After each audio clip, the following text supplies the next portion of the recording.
Hello and welcome to the Villarreal update with me, Jamie Campbell, provided to you by Villarreal USA. I'm coming to you after Villarreal's 3-1 away defeat to Cadiz. I know it's a little bit dark, but the light kind of plays craziness with the video, so we're making do on this Friday evening after a hectic game. Alexander Solot put Villarreal ahead early on. Cadiz came right back after some really poor defending. Alfonso Pedraza then decided to headbutt Alejo of Cadiz and got sent off. He complained, but his opponent had a black eye, so you make your mind up whether that was a good decision.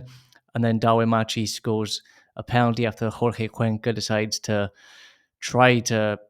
I, I don't know what he's trying to do, I'll be honest. He just sold Jorgensen down the river by trying to hold off his man and then just letting him come around the side. And Jorgensen was forced to make the foul. Another sign of defensive weakness from Cuenca, who still hasn't convinced. And then second half, Villarreal actually responded quite well. Solot went off through injury in the first half. Setien was sent off half-time from the sideline. And then Darwin scores an absolute screamer early in the second half, and it really just killed the game. Villarreal dominated possession, but couldn't really create anything of note, and that was, to be expected against a team 3-1 up, and obviously Villarreal having 10 men. A game completely conditioned by the red card. Obviously, some poor defending that made it 1-1 before that point, but Villarreal probably would have gone on still to dominate and perhaps win the game if had they not had that sending off, and Pedraza really let his teammates down. And a big concern for Villarreal going into an international break now on the back of a start that's yielded 3 defeats and just 1 win. So not looking great for Villarreal at this stage, it must be said, and it's not all that surprising given the lack of transfer activity we've seen at the club. Quique Setien has struggled to get this team in order defensively, and that's not a surprise. Pau Torres is gone, while Albiol started his first game of the season tonight. Cuenca has been really poor defensively. Gabia obviously didn't start tonight, but it's been okay, but certainly not Pau Torres level. And Villarreal's lack of signings has cost them dearly. I'd argue Jorgensen's done okay up to this point, but he's not a top-level goalkeeper. The Villarreal may have had, well, you could argue they had at least a decent goalkeeper in Rui. But yeah, they certainly didn't have it in Pepe Reina. But they certainly need a goalkeeper of a top standard. And then defensively, this team is all over the show at the moment, conceding goals left, right, and centre. So it's difficult to say where Villarreal go from here. Of course, still a quality squad. They still should be competing top 6 this season. But there's transfer deadline day as we're speaking, and it doesn't look like they're going to be any signings, despite Villarreal selling their 3 best players this summer, and that's where I'll defend Quique Setien. They've sold their 3 best players, arguably. And what's come in is a couple of smartish free signings: Ben Braden Diaz, Santi Comisania, some good free signings on that front, but not players who are going to replace those 3 that left.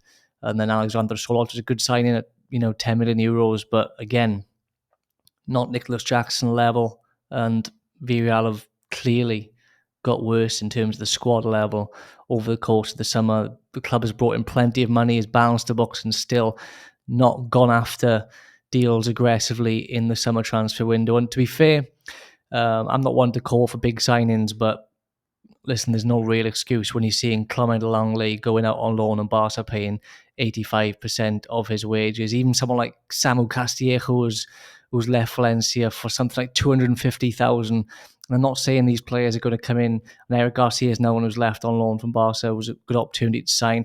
Abde's gone to Real Betis for just 9 million euros. And listen, I'm not saying, like I said, not saying these players are going to walk into Villarreal starting 11, but in terms of depth and options that Villarreal are going to need this season, especially in Europe, especially with Europe being involved, it is baffling that they haven't gone after these deals, because they've brought so much money in and so many good players are available on the cheap this summer. And maybe that'll change in the next hour, as I'm speaking an hour before the deadline, but it doesn't look like that's going to be the case. And Villarreal in a little bit of a concerning position. Like I said, I think this squad has got quality enough to go and finish in the top 6. I think that they will settle down defensively. They will find their way with this new kind of back four, but there's a concerning drop off of quality from last season. and you've got to put that down to lack of transfer business, lack of squad planning from Villarreal, and that from the top. This is what life's like, I suppose, for a club like Villarreal, and can't be unrealistic. This isn't Barcelona, Real Madrid. They're not going to spend huge amounts of money, but like I said, the disappointing factor is that there were players available on the cheap that Villarreal could have strengthened significantly with, even if it's a question of depth and so on. Anyway, we move on. Just one little final point of the Europa League draw. Villarreal getting Panathinaikos, Maccabi Haifa, and Stade Rennais. On paper, a very good draw for Villarreal. They avoided some of the big boys they could have got, like Brighton, Sporting, and others. So on paper, a good draw. Villarreal should go and win that group. But saying this after a 3-1 defeat to Cadiz, where Villarreal were particularly poor in managing the game and showed a real lack of leadership. Hard to feel confident right now, but listen, with the sensible head on, they should go and win that group, and there should be some positives to speak about after the international break, when hopefully Villarreal settle down a little bit and start to pick up some form. But a disappointing defeat against Cadiz away from home, and the Yellow Submarine go into the international break with bad sensations, as the Spanish would say. So yeah, stay tuned. We'll have another video over the course of the international break, probably discussing transfers that did or didn't happen on transfer deadline day, and the start of the season that Villarreal have had, where they can go from here, and so on. And as ever, head to Villarreal USA for more in-depth coverage of the Yellow Submarine in English.